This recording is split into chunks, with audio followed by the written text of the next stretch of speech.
Here are your 2 minutes of pro football history as presented by the Pro Football Hall of Fame. Nestled in the NFL record book is the 6-touchdown day by the Cleveland Browns' Dub Jones in 1951. His 36 points remains the second most ever in a game and trails only Ernie Nevers, who scored a record 40 points on 6 TDs and 4 extra points on Thanksgiving Day, 1929.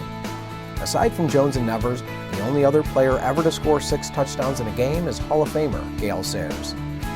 Jones' big day occurred against the Chicago Bears on November 25, 1951. Cleveland hosted Chicago in what was the first regular season matchup between the two teams. The hometown fans spent much of the day cheering Jones, who scored 4 touchdowns on running plays and added 2 more on receptions. He scored a touchdown on each of the final 5 times he touched the football that day as Cleveland upended Chicago 42-21. The win further cemented Cleveland's lead in the American Conference, while the defeat dropped the Bears into second place in the National Conference. Jones, who before the game was labeled the best halfback in football by his coach Paul Brown, finished the day with 116 yards rushing on 9 carries and added 80 more yards with his 3 catches. That game is also listed in the NFL's record book for a very different reason. Perhaps the only ones busier that day than Jones was the officiating crew, who called the most penalized game in NFL history.